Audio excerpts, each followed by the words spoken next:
सर्दियों की एक ठंडी सुबह थी। शर्मा परिवार छुट्टियों में पहाड़ों की सैर पर निकला था। राजेश शर्मा, उनकी पत्नी रीना, बेटा आरव और बेटी पीहू शहर की भागदौड़ से दूर ये कुछ दिन शांति में बिताना चाहते थे। होटल पहुंचने से पहले रास्ते में एक घना जंगल पड़ा। रास्ता सुनसान था, पेड़ों की शाखाएं आसमान को ढक रही थी। राजेश ने गाड़ी रोकते हुए कहा, थोड़ा जंगल में चलते हैं, ताजी हवा लेंगे, फिर आगे बढ़ेंगे। रीना ने थोड़ा हिचकते हुए कहा, पता नहीं, यहाँ अजीब सन्नाटा है।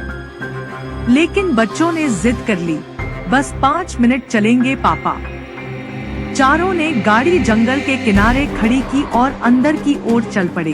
हवा में ठंडक थी, मगर अजीब सी नमी भी थी, जैसे किसी ने अभी अभी कुछ जलाया हो। चलते चलते आरव ने देखा, एक पुराना लकड़ी का घर दूर पेड़ों के बीच छिपा हुआ था। वाह, चलो देखते हैं अंदर क्या है, उसने कहा। रीना ने मना किया, नहीं बेटा, वापस चलो, ये जगह ठीक नहीं लग रही। पर जिज्ञासा उन पर भारी पड़ गई। जैसे जैसे वे करीब पहुँचे, घर की दीवारों पर पुराने हाथों के निशान दिखे, कुछ छोटे, कुछ बड़े, पर सभी काले धब्बों जैसे। दरवाजा आधा खुला था और हवा के झोंके से चरमराता हुआ आवाज कर रहा था। राजेश ने धीरे से दरवाजा धक्का दिया। अंदर अंधेरा था, बस धूल और जाले। कोने में एक टूटी हुई कुर्सी और दीवार पर एक पुरानी तस्वीर टंगी थी। उस तस्वीर में 4 लोग थे, बिल्कुल शर्मा परिवार की तरह, पति, पत्नी और 2 बच्चे। पीहू ने डरते हुए कहा, पापा, ये तो हमारे जैसे लग रहे हैं। राजेश ने मुस्कुराने की कोशिश की, बस संयोग है बेटा। लेकिन तभी हवा का एक तेज झोंका आया और दरवाजा अपने आप बंद हो गया। बत्तियां बंद थी और मोबाइल में नेटवर्क नहीं था। सबने पलटकर देखा, कोने में 2 परछाइयां खड़ी थीं, बिल्कुल बच्चों के आकार की।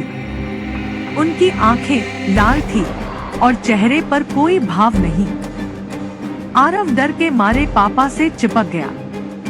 राजेश ने हिम्मत जुटाकर कहा, कौन है वहाँ? कोई जवाब नहीं मिला, बस फुसफुसाहट। तुम लौट क्यों आए? हमने तो तुम्हें जाने दिया था। रीना चीख उठी। पीहू ने देखा, दीवार पर टंगी तस्वीर बदल गई थी। अब उसमें शर्मा परिवार की तस्वीर थी। वही कपड़े, वही चेहरा, बस आंखें काली और खाली। राजेश ने दरवाजा जोर से धक्का दिया। इस बार वो खुल गया। चारों भागते हुए बाहर निकले, लेकिन बाहर आकर जो देखा, उससे जमीन खिसक गई। उनकी कार गायब थी। हम इसी जगह खड़ी थी। राजेश ने चौंक कर कहा। रीना ने रोते हुए कहा, मुझे घर जाना है। जंगल में अंधेरा बढ़ता जा रहा था। हवा में अजीब सी गंध थी। पेड़ों की टहनियां हिलकर जैसे रास्ता बंद कर रही थी। मोबाइल की लाइट जलाकर राजेश ने रास्ता ढूंढने की कोशिश की। तभी लाइट टिमटिमाई और बंद हो गई। कुछ कदम आगे बढ़ते ही उन्होंने वही पुराना घर फिर देखा, वही जिससे वो भागे थे। ये कैसे हो सकता है? आरव की आवाज कांप गई। रीना बोली, हम घूमकर वहीं आ गए क्या? राजेश ने देखा, दरवाजे पर अब 4 नाम खुदे थे, राजेश, रीना, आरव, पीहू। सबके रोंगटे खड़े हो गए। तभी पीछे से किसी के कदमों की आवाज आई। चारों ने मुड़कर देखा, वही पुराने घर वाले परिवार खड़े थे, लेकिन अब उनके चेहरे सड़े हुए, आंखें खाली और होठों पर डरावनी मुस्कान थी। उनकी और शर्मा परिवार की ऊंचाई, चेहरे, कपड़े सब एक जैसे थे। वो धीरे धीरे पास आने लगे। रीना ने बच्चों को पीछे किया और चिल्लाई, हमें जाने दो। लेकिन जवाब मिला, अब तुम यहाँ के हिस्से हो। अचानक तेज हवा चली, सब कुछ घूमने लगा। पेड़, घर, आवाजें सब मिलकर एक भयंकर चीख में बदल गए। जब राजेश की आंखें खुली, वो फिर से कार में थे। सब अपने अपने सीट पर बैठे थे। रीना बोली, क्या अभी हुआ? राजेश ने कहा, पता नहीं, शायद सपना था। उन्होंने इंजन स्टार्ट किया और आगे बढ़ गए।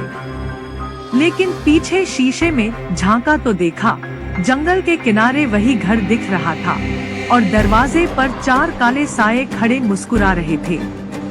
रीना ने डरकर शीशा बंद कर दिया।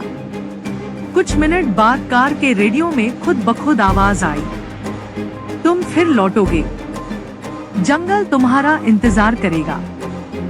गाड़ी तेजी से आगे बढ़ती रही, पर उस दिन के बाद शर्मा परिवार कभी वैसा नहीं रहा।